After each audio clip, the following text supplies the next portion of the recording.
All right, all right. How you guys doing? The Zoom people? Mason, you can't just come back here, my man.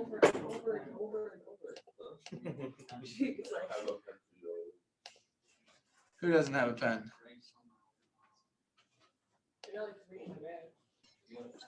Vince, I had to come to my house to get my insulin. I freaking forgot it. Oh, man. I don't want to fall over Sounds and start good, shaking buddy. and scare you. My freaking insulin, he said. Pat Sullivan on the way. Pat Sullivan coming in hot, live from the Beehive. Go, Pat.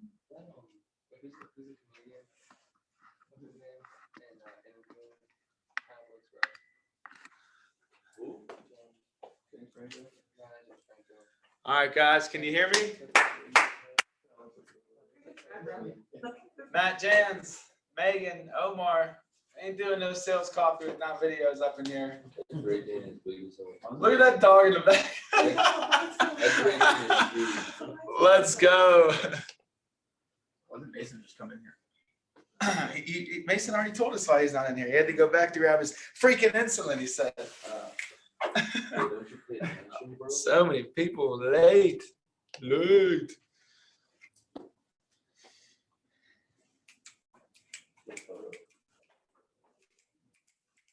everyone a minute because people just keep flying in here. Write down some good questions you guys have.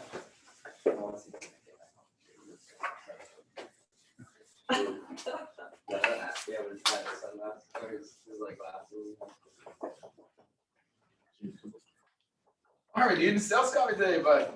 You got some fire going on today. Heard some fire. Whatever you guys want, man. Nope. Whatever you guys want.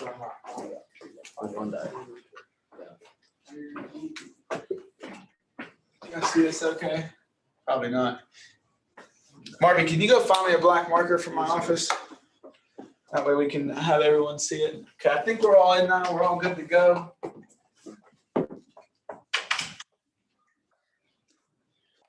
All right. All right. All right, guys. Wake up in here. Woo! What's up, being an agency? How y'all doing? Good. What? What? Oh. What? What? Come on. I don't hear nobody. I don't hear no one on virtual either. Oh, muted. Good. We're great. Woo! I'm just joking. Marissa's going. There we go. Maybe the volume's not up on TV. The volume's not up on the TV. Well, they're all muted. Now say something, somebody. Someone on virtual say something. Mace, let's hear your voice. No. Hey, Omar. All right. Yeah.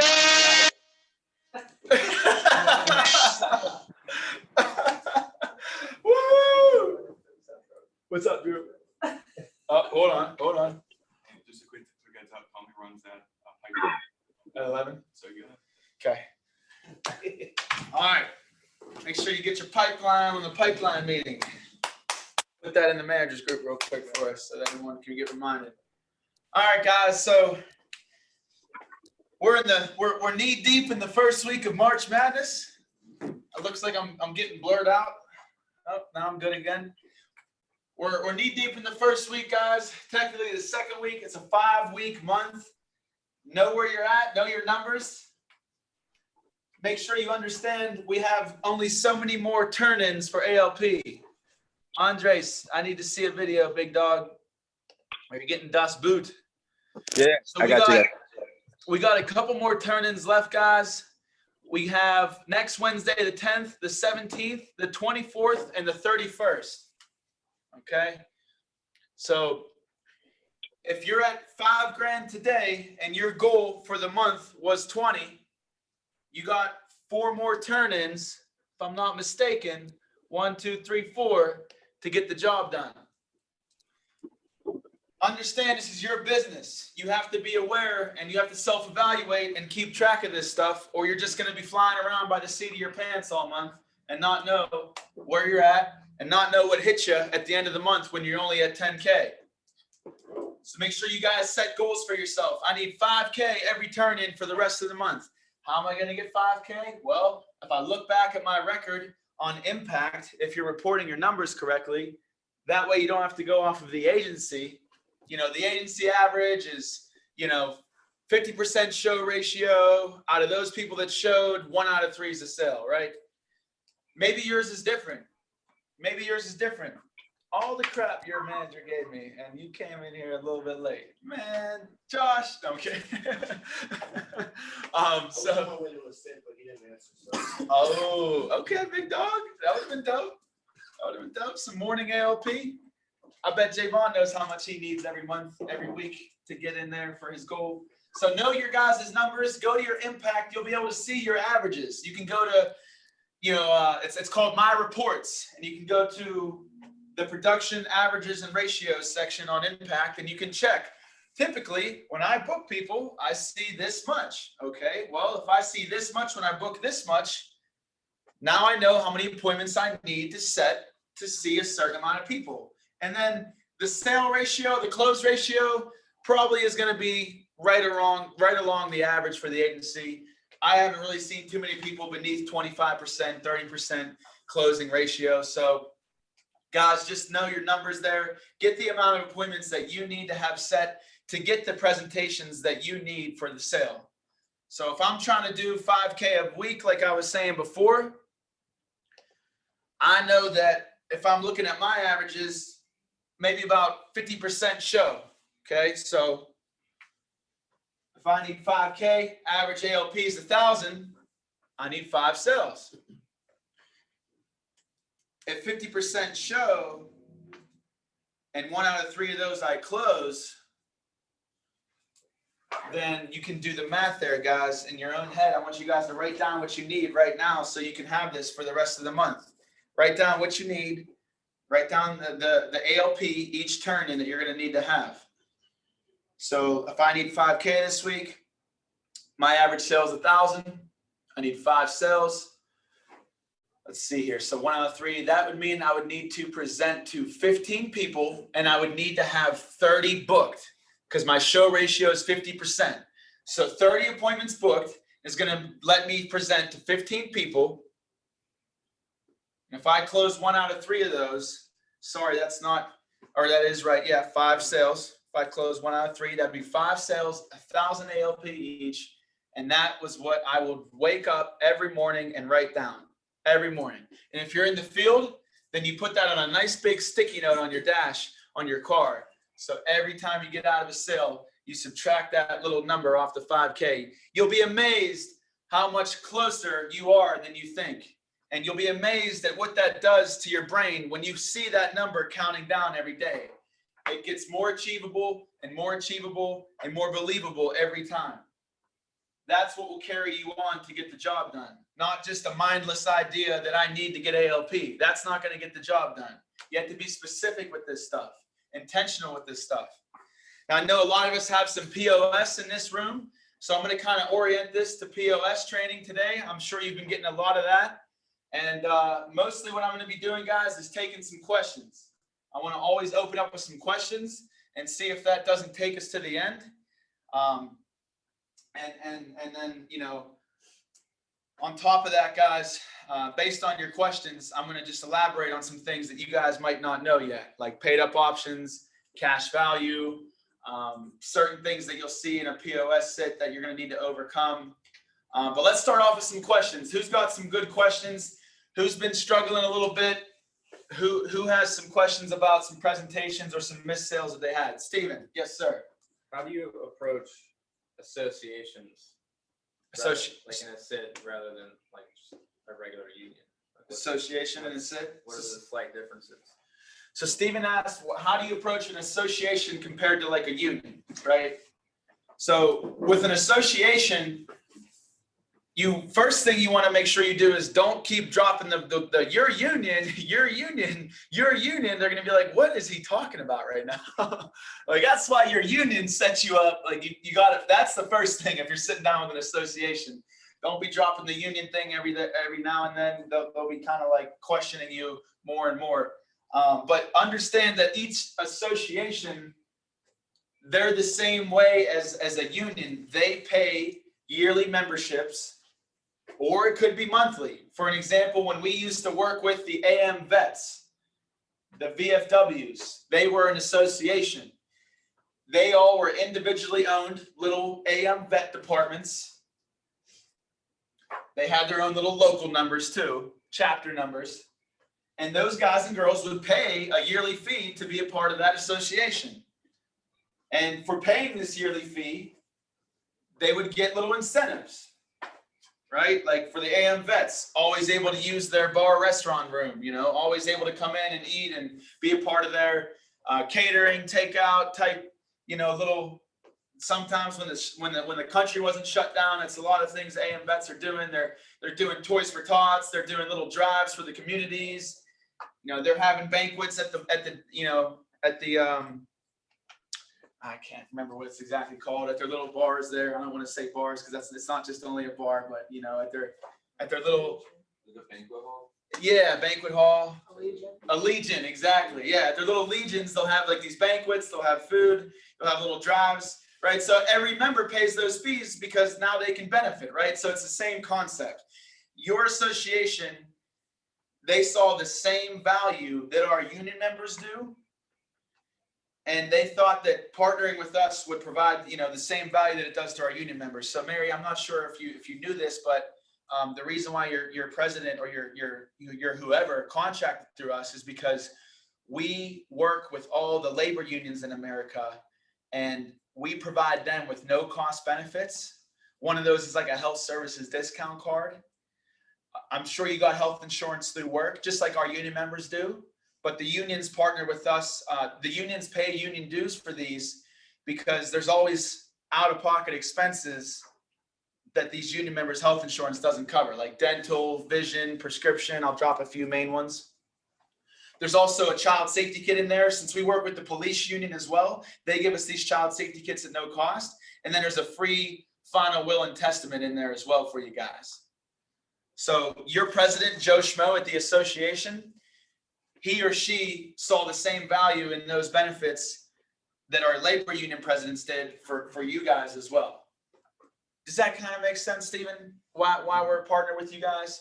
Now, they also, our union members, when we sit down with them, they also get access to permanent, to some exclusive permanent benefits as well. Okay. Now, these benefits are like life benefits, life insurance benefits, and you actually have to qualify for those. They're at like a union negotiated rate. So our union members, sometimes the problem that we're seeing is a lot of them aren't that in good shape. So it's a little bit harder to qualify for. Everyone we've been sitting down with always tries to qualify for the permanent union life insurance benefits, but it's just not everybody can. So those are offered to you guys today as well. If you can qualify, your association president, Joe Smo, he wanted to make sure you guys had the same equal opportunity for those additional union benefits as well. And then you'll kind of go into your why we're there. My job is to go over both parts of the program. I know ours is a little bit different. Ours is like, if you can qualify. We didn't see any paperwork filled out for those through your association. Same thing, right? We didn't see any, now we didn't see any paperwork filled out for your permanent benefits to the association and our union program. So our job today is to get you enrolled into these union benefits that the association has set up for you. If you can qualify, we just got to make sure we get you squared away today. If you can't, makes no difference to us. We just have an obligation through your president to go over both parts for you guys and make sure that we didn't leave any stones unturned. Right? And we would just get you out the no cost benefits, right? So just normalize it for them as to why. First thing they need to know is that we do not work with anybody but unions. Like, this is a privilege. We partnered with your association president because he saw a lot of value in our programs with the unions. He thought that a lot of you guys were blue collar as well. You guys are the same demographic. He wanted to make sure that he could share these with you guys because, you know, he believed it was going to share the same value it does for our union members. So we're going to go over. So what they did is set you up with 4 no cost benefits. One is this, one is that. Those are already paid for by the union program. And I know you guys pay some membership dues down there as well, Stephen, right? Great. So that's already been, you know, paid for these. That's already come into play for these as well. And then there's some additional benefits that are actually, they are at a cost that you'd have to qualify for. Those are permanent life insurance benefits that our union members get at a union negotiated rate. Only problem is everybody always tries to qualify that we sit down with, and just not everybody can. So we, you know, on behalf of your president today, we're going to go over the no cost benefits, and we noticed there was no paperwork filled out for the permanent union benefits as well.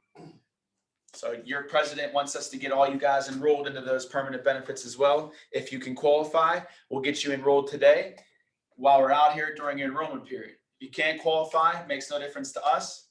We'll just get you out those no cost benefits and be on our way. Does that sound fair enough? Does that make sense what we're going to do today, Stephen? Yep. Right, and then the whole sit, I'll just be dropping nuggets on the exclusivity. Yeah, and yeah, exactly. And the only reason why our company was ever created was because when these union members quit or get fired or retire, do you know what happens to the workplace benefits, even at your workplace as well? They go away, right? And the unions, they got some of the best benefits. We all know that, but they do go away. So our company is only here to work with the unions to provide a permanent benefit. That's the additional ones at a rate that everybody could afford, a union negotiated rate.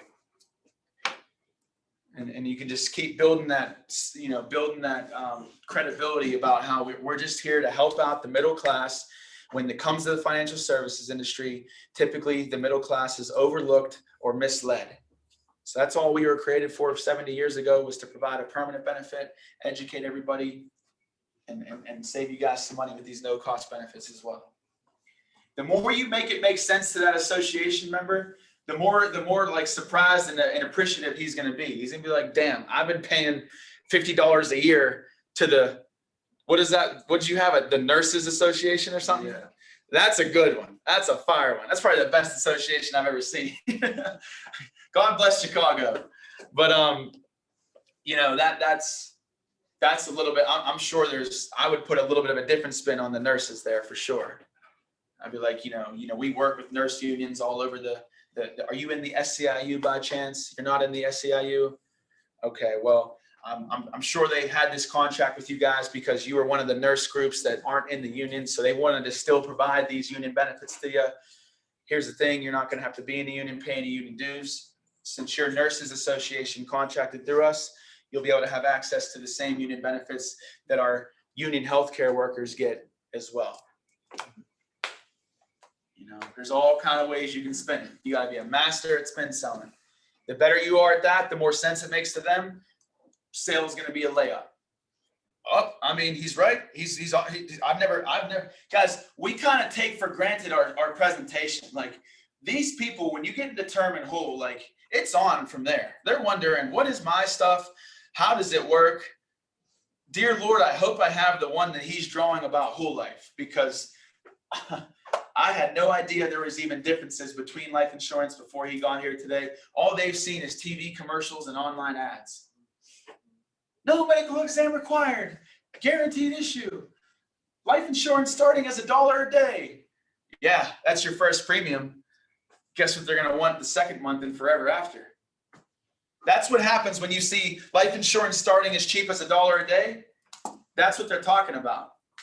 There's a hidden little asterisk in there that says first premium can be as low as $1 a day, and every premium thereafter is going to be based on your age and health. And our company, Globe Life, is the one that actually rips that advertisement up and down through everyone's mailbox, surprisingly enough. Yes, Dalton. So when like you're coming across a policy that says like, or even if you're looking at other whole life, because there's like whole life companies out there that say like no medical exams and stuff like what's usually the trade-off with that, or how do they get away with that? No medical exam, but there's going to be like 5 questions that are going to be pretty deep, you know. Okay. Have you ever had diabetes, high blood pressure, stuff like that? Like no medical exam, but like you can't have one single thing wrong with you is what the catch is on that. Like if you've seen like a few companies do that online, for like remember when we were looking at those rates through that credit union? Yeah, that's exactly what I was. Yeah, and they were like kind of, because our stuff gets a little bit less competitive after 50, guys, if you're looking at anything but Select Life. So you see other whole life companies that are pretty small and, close knit, like they can afford to give those kind of prices out after 50, and you'll see no medical exam, stuff like that. But you go into those questions, it says no medical exam, just answer these questions right here. Dude, those kind of companies, you have diabetes, you're not even considered. You know what I mean? You got high blood pressure, you're not even considered. That's fucked up. So, I'm sorry?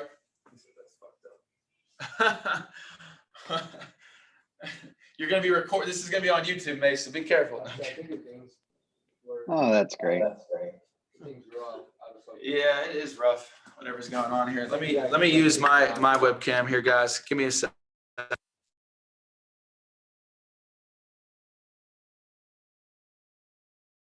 So I could have used the mic too. I hope everyone can hear me good.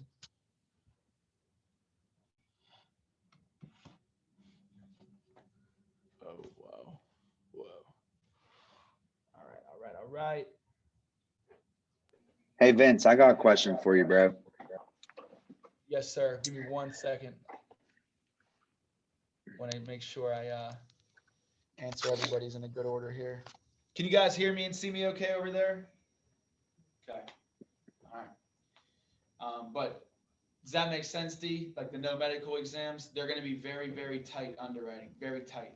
Whereas we can get you something from 0 to 30, 0 to 50, and a $5, $10, $15 rating, and you're good to go. That's the trade-off. You're either going to be rated or declined for things that we would never even consider doing that for. A lot of companies too, like State Farm, they'll look at your credit, they'll look at your income, they'll deny you for crazy stuff. State Farm. Yes, they will. We have an ex-State Farm agent right here. What else do they deny you for, Ivan? Literally everything. Like if you have a bad driving record, they'll like look at you as like it has to be everything through their regular State Farm stuff has to be good before you can. Bad driving record. Yep. Can't you have to be a member, right? You have or a citizen. Like we're able to sign up non-citizens with a bank, an ID, and an ITN number.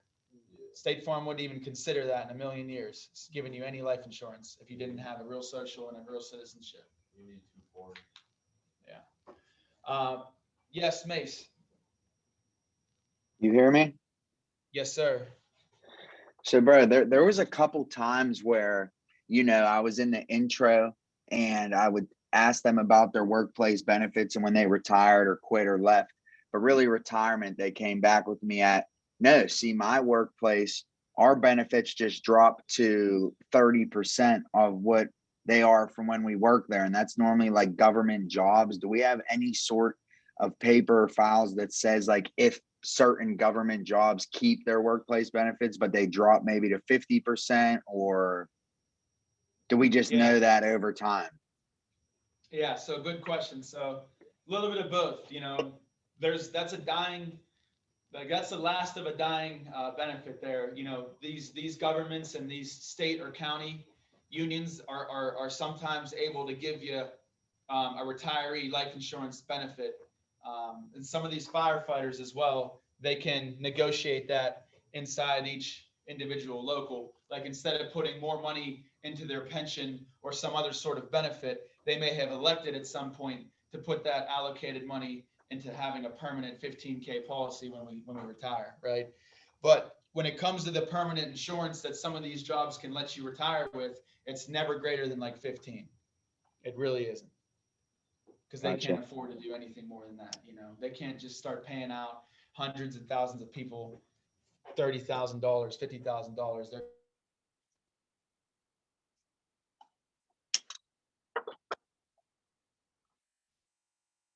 still, they do that for you guys still? Man, that's awesome. They've been getting rid of that all over the country. Yeah, we're one of the last few that still have it. That's great. It's like 5 or 10 or 15, right? Oh yeah, it's something small, like 15 or 10. Right, because I just had a Okay, well, I'll tell you what. firefight. Oh, sorry. Go ahead. Go ahead. I was gonna say I just had a firefighter who, after he puts 10 years into the firefighter department, he automatically gets a permanent $40,000 life insurance whole life policy after his 10 years. Yeah, see, I've seen that with the firefighters. Yeah. Yeah, that's something. I saw Which that is once when I was in West cool. Virginia. I just didn't know how to come back to answer that. I mean, I know you would just put that in the needs analysis when you're drawing on the board to see if what areas it covers, which would probably be their final expenses. But I just don't want to sound like an idiot. Like, no, bro, you're going to lose your benefits.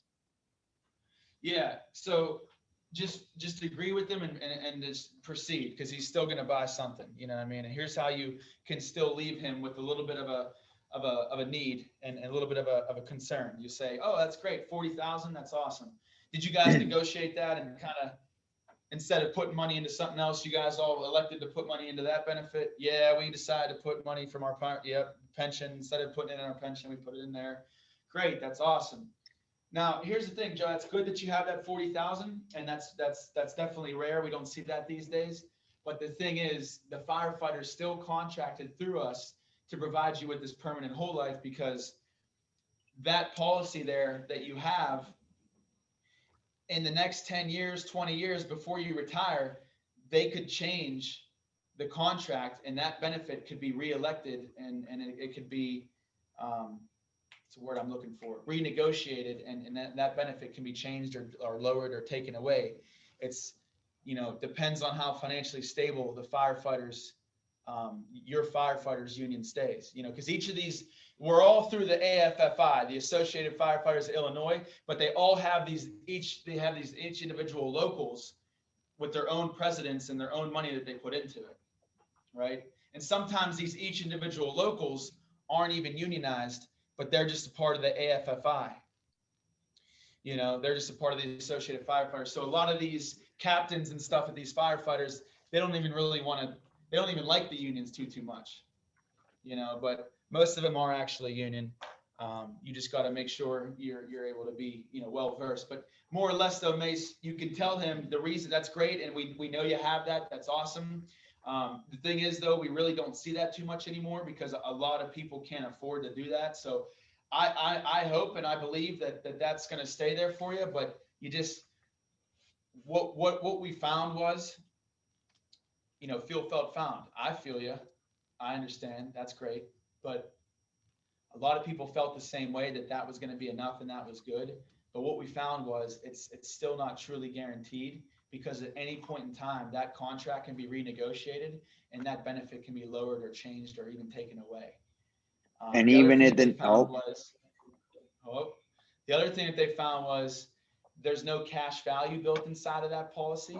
And since it is being paid for with pre-tax dollars, when that 40,000 pays out, Joe, guess what you're going to have to pay on it? Right. Income tax. Depending on your tax bracket, Mace, that could be anywhere between 15 to 25% of that 40,000 is taxed as income. So the reason why the firefighters still made this contract with us was to make sure that no matter what happened to that 40 grand, we had something on you that was permanent and under your control and portable throughout your lifetime. Grows your own cash value, comes out of your bank with after-tax money, and is available in 3 to 5 days. So if I'm ever in that situation, like when I'm in the needs analysis and I put their sort of coverage that their life insurance drops down to, would it be cool to, like how you brought in that it contract negotiations can change, and then could I even bring in hey, look at all the people who wanted to prepay their funerals and compare it kind of like that? I wouldn't, that would be the last thing I'd suggest. I wouldn't dig deeper on something like this. I would say what I just said, and I would let it go, and I would just leave it as a concern. They'll sell themselves on it. But if you start to look like you're trying to prove a biased opinion, that's going to get them to kind of think no matter what, this guy's just here for a sale. So I'd leave it at what I just said, I'll say that the field felt found, and I'll be like, so that's why they still contracted through us, to make sure that there was something guaranteed. Even if it was just something small that you got through us today, Joe, to take care of that income tax for your wife, we're still gonna want to make sure you have some permanent guaranteed protection. Now, we'll put that down on the board though, Mace, that you have 40 grand. Your funeral's still gonna be 50. So that can take care of that if that's still there. Now, the next three areas they look at here is loss of income, and I'll just let it go and I'll leave it right there. Right. And I don't got to prove to him nothing by the time I'm done with the rest of that needs analysis. And I show him permanent whole life, and he's only got 40, and he's 40. Dude's gonna need more somewhere for something. At least getting him 30K. At least getting a little Right. $60 check. Gotcha. Plus the Thanks, bro. accidental. You ramp up that 200,000 accidental. He's a firefighter. Woo! Your 40K ain't nothing now. You're just using more specific terms like CBA and everything like that. Huh? You know, when your CBA is up and you guys are renegotiating, instead of just saying renegotiating as a broad term. Then it just shows that you know more about what like Yeah, other union does. Yeah, you can do that. Definitely. That's good. As long as it's not too much, that's the right path you want to go on. Yes. Yeah. And just act like you already, just understand that that's, make sure he knows that he has that. That's great. That's awesome. But, that's the honest way that you can make a sale. What was the percentage on the taxes that you said that they would have to pay on that workplace? I mean, in Illinois, it's pretty insane, but like, I'm pretty sure like 40 to 80 grand income, like we're talking at minimum, like 15%. And if you're making over 80, you're definitely above 20% income tax in this state. I mean, right? Does anyone know that in the state here? I haven't lived here long I enough. don't know about the state, but I know federal is 18 for up to 75 and then 22 from 75 to, I think. So like federal's 140. 18% for up to 75 grand of income. Yeah. So most of our guys are going to get at least 18% then, because most of our guys aren't making over 75 grand out here. And if they are, then it's going to be above 18. So you get the federal income tax and the state income tax. So that's what I'm saying. Like that 40 is going to turn into 30, damn near 25 maybe. You can sell them on the fact that you want some whole life in place for your wife to pay that income tax. We're going to get you the tax protection program today. Going to get you this 20,000. Option C is 20,000 or 15,000 a whole life. That's going to make sure that at least if this benefit goes away, you can at least have a cremation or a small funeral covered. And if you and you'll be in the program, you'll have your foot in the door. So if that benefit does go away, you can always call us to increase our insurance later through us. You won't have to wait till you fill out that card again. But option C is going to be 15 grand to get your foot in the door. If you got the 40 grand by the time you die, that's great. This can take care of that 15 to 30% income tax your wife's going to have to pay on that death benefit. If you don't have the 40 grand, at least your foot's in the door today, and you can always call us to increase your coverage if you lose that 40 grand, but at least your health is locked in today. And I'll go to a 10-year RNC on that same exact guideline if I have to. Well, I just don't want to spend more money. I know I need the health locked in and everything, but I'll just wait till that. Well, let's at least get you a 10-year renewable and convertible term for 50 grand for $20 a month. Oh, okay. That way, over the next 20 years, it will always be here. We can always convert it to whole life. Your health is locked in today. We just want to make sure your health is locked in, Joe. So if that $40,000 benefit goes away, you are guaranteed to have some whole life coverage through our company. Many different ways you can go. Yes, sir. Oh. I was talking to Dad recently about it. He said anytime that it's like death taxes or income taxes, it's going to be like 35 to 40% of that is going to be taxed when it's withdrawn. You're talking about like a state, like when you. No, just like in general, like how you're talking about the life insurance earlier, like with the income and the state tax, it's generally going to be between like 35 to 40% you're going to be taxed on. Ivan's saying his dad was telling him, the income and the federal income and the state income tax together are anywhere between 18 to 35%. It's a good thing to write down. It's kind of a little bit, I was giving it some grace saying 15 to 30. But all right, I'm going to get another question from somebody else besides Mace. I'll come back to you, Mace. I want to be fair to everybody. Does anyone else have any questions? Lita, Megan, Natalie, Marissa, Matt, Jens.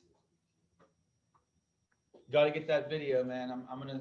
Same with you, Demetrius. Hey, Vince, I actually have one. Yes, ma'am. So last night I got beat because they were actually in the middle of getting a term policy through American Family, and the guy was really young, the wife was a little bit older, but they signed him up for $250,000 and it was term. And during the presentation, they said they would actually hold to protect their family. But then when we got to the end and pulling their policies, they didn't even have the policy yet because they were still like, they had just got physicals and everything. But the issue I ran into was the insurance lady who signed them up talked him into saying, well, term's actually better because you're so young. It's a waste of money and you're better off investing it, like to get the term and pay less and then take what you would have paid for whole revenues. And I really couldn't get them to like open up any more about it. She's like, no, the insurance lady, she explained everything to me. We can actually in 30 years convert it and be fine. And I just wasn't sure how to combat that. Cause it was just, this term policy, they thought was better for them to not put as much into the insurance and invest it other places. Does that make sense? Right. Yeah, for sure. What was the death benefit and the price and the year that they were like, what was it, 20-year term? It was a 30-year term. It was for $250,000 for each of them. And they were paying $30 a month for each. So like $60 for both of them.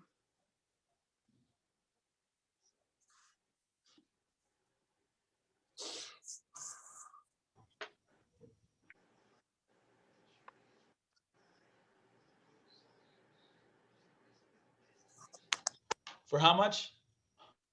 $30 a month each. They said right around 30. Like I said, they didn't have their policies yet. They were still in the underwriting process.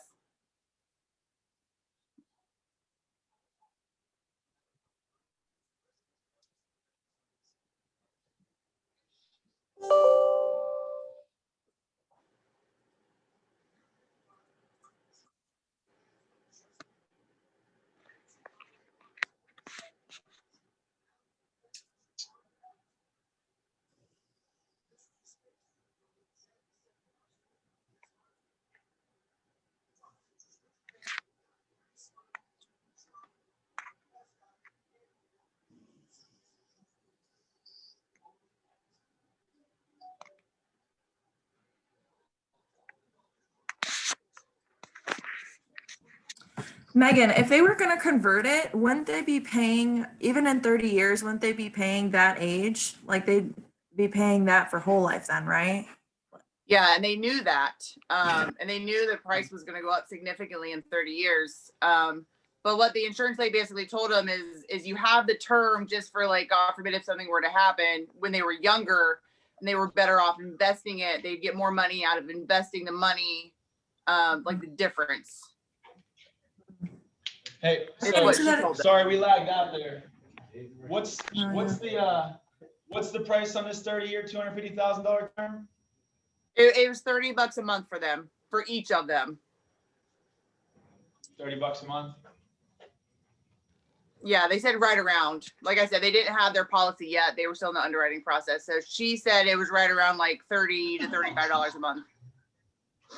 They're not even out of the underwriting. They don't even know what their price is going to be or if they're going to be approved or what. That's what I told them. Yeah. But here's the thing with the terms, right? So how old were they? He was 25, she was 34. All right. 25 and 24? No, 25 and 34. 35? His is definitely going to be more than she was $30, but no, he was 25. Okay, vice versa. Yeah. Okay. So somebody look up right now what a I hope that was really their premium too. You know, I really do, because this is going to be, you gotta say, yeah, you know, I understand. And you're right. You know, you definitely want to be able to, are you guys investing right now? Are you already actively involved in any portfolios with a CFP, certified financial planner? That's the first thing I would have asked them, because everyone wants to buy term and invest the rest, and no one's even investing anything. I buy term and invest the rest into my Starbucks coffee every morning. Like, what are we actually? First of all, are we actually investing, right? Are we actually going somewhere and investing? If we are, you know, there's a lot more money that goes into investing than just what you're putting in.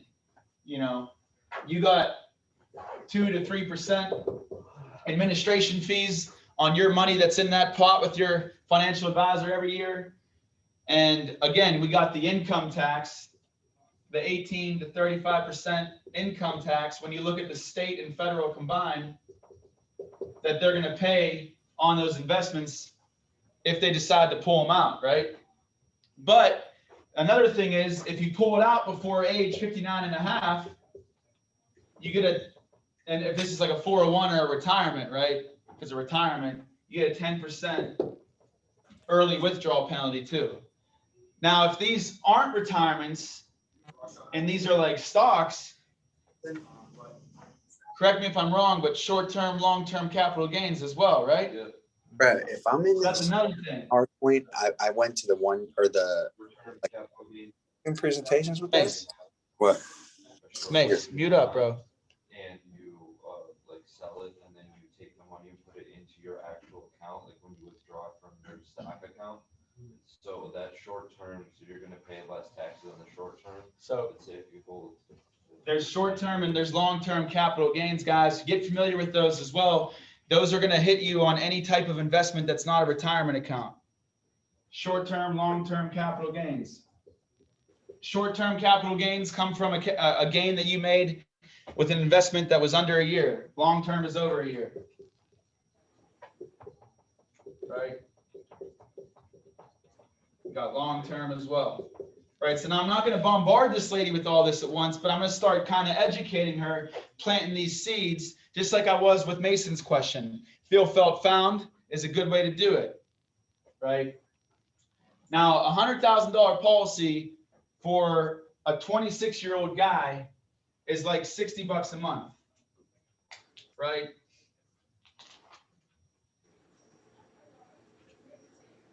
So if we look at, just for an example, I would tell her, I'd be like, yeah, you're absolutely right. Absolutely. Now, are you guys investing? I don't care what the answer is. I just want them to kind of shoot themselves in the foot with their own thoughts. Oh, you're not actually investing yet? Okay. So I understand, you know, buy term, invest the rest. I get that. But a lot of people, you know, they felt the same way. But what they found is right now, you guys are so young that $100,000 or $200,000 whole life policy isn't even that much more than a term would be, or than a term would be, right?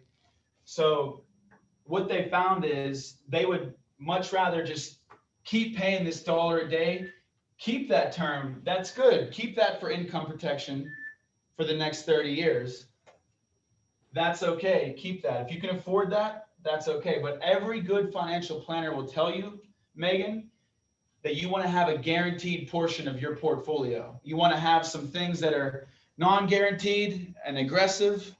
They can go up, they can go down, a lot of gains, but you also want to have the things that are guaranteed.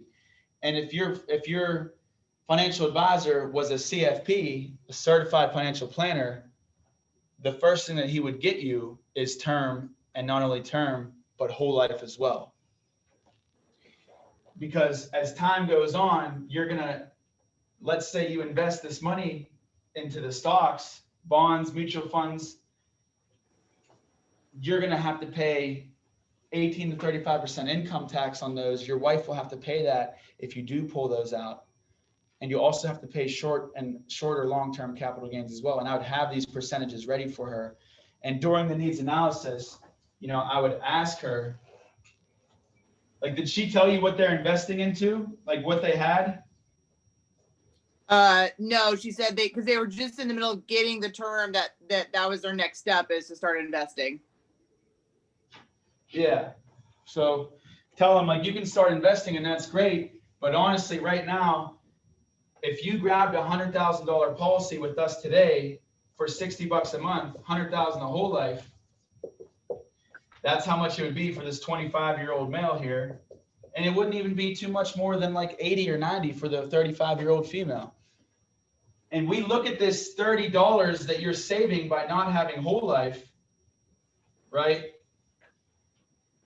Right now in the market today, we're looking at 2 to 3 to, I don't even know, not even more than 4% guaranteed returns. Like when we're looking at like a stable investment over time, IRAs and stuff like that, we're talking 2 to 3 to 4%. 4 is high, right?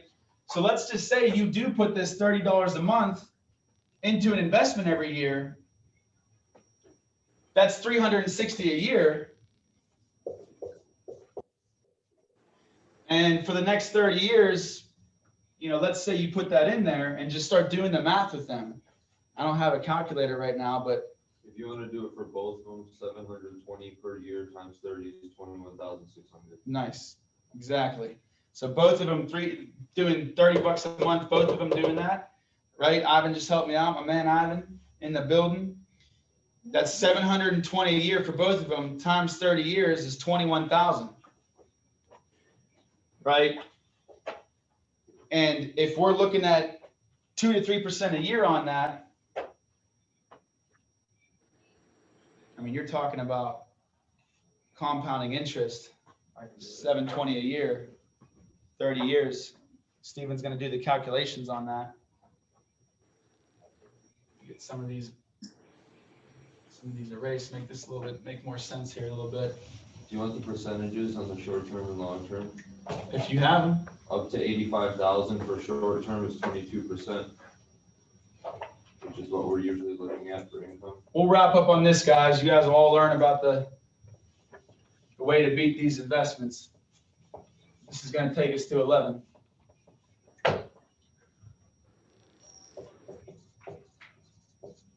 So we got the income tax. We got the federal and the state. When you combine these two, we're looking at 18 to 35%, depending on your tax bracket, tax on your investment. And then we got the short-term capital gains. If your gain was what? Under 85? Yeah, under 85 is 22%.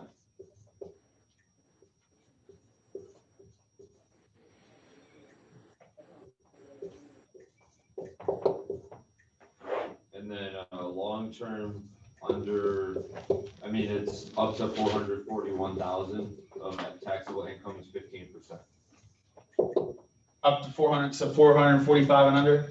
Yeah, so it's from 0 to 40 is 0%, and then 40 to 440,000 is 15%.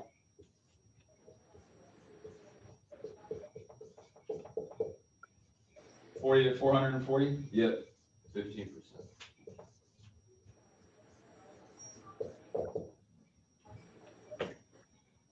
Right, so they're eating one of these. They're either going to eat the short term, but most likely if they're investing over time, they're going to eat this long-term one. And not many people have over 440, especially if you're putting $30 a month into an investment and you're middle class, you know, blue collar Joe and Mary, right? Does this make sense, guys? We got the income tax on the federal and state level, depending on what their income is. Don't break it down too much. Just show them generally what it's going to be, minimum, right? Long term, 40 to 440,000. If that's the gain that you had over a year of investing, that's what long term is, 1 year and above. Short term is investing and the gains that you had from 1 year and under of investing, right? So now we're looking at 15 plus the income tax. Let's say they're at 18%. Let's give them the benefit of the doubt. And 18 plus 15, 33%. So now you're losing 33% of that. And you're looking at administration fees for your portfolio. That's how your financial advisor makes 6 figures off you. And every time you sell something, they take 1%.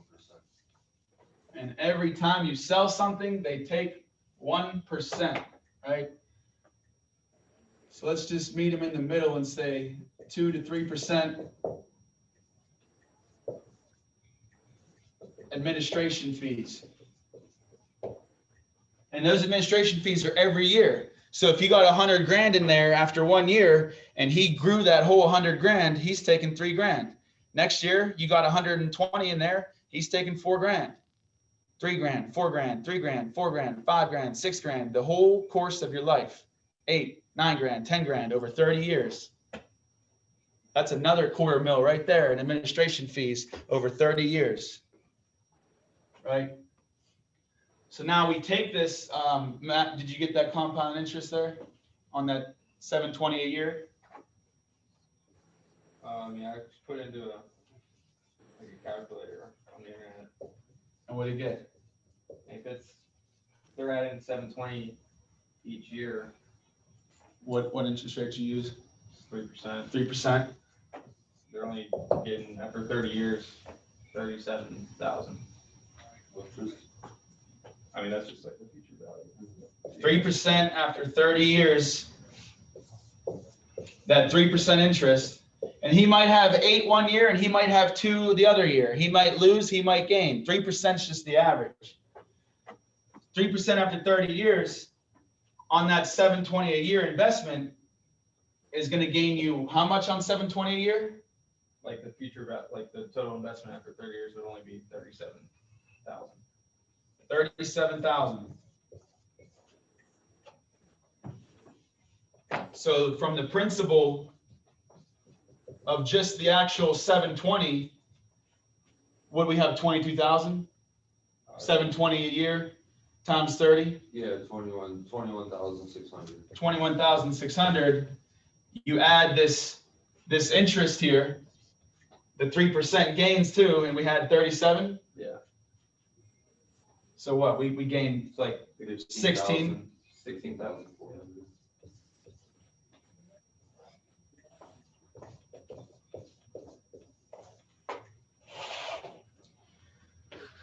So we're going to buy term and invest the rest. We're going to take this $30 a month because that's how much they're paying, right? And even more, like let's say, you know, it's a 250K term. And it actually is, you know, $30 a month. You can get 100K a whole life, like we said, for like $60 for that woman.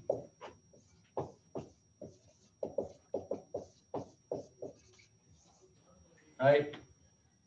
For the guy, you know, you're looking at, like I said, or vice versa, you know, you're looking at 90 for the 35-year-old female, and you're looking at around like 60, 67 for the male who's 25. So we're going to look at this little bit that you're buying term and investing the rest with really is only going to get you this, Mary. I feel you. A lot of people felt the same way, but let's just do an example real quick. Let's say you take this $40 a month difference because you already have an option A, you already have an example on the options, you already presented them options. Use one of those monthly payments as an example. Let's say you go with option B today, Joe, and you get 100,000 for yourself. It would be $67 a month, and you would have $37 a month to invest. What people found is after 30 years of investing $37 a month, you and Mary together would have 21,000. And if we did the interest every year, typically in America right now, you're able to get around 3% on investments over time. You would have only 37 grand after 30 years. Whereas if you had this whole life, keep your term, that's good. Keep the term and keep investing. I encourage you to invest. That's what you want to retire off of. This is what you want to live on. That's what you want to retire on, right?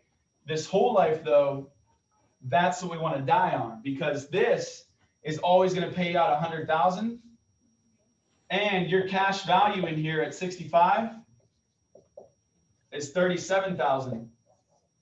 Tax, well, you'll get taxed on the interest, but 37,000, guys.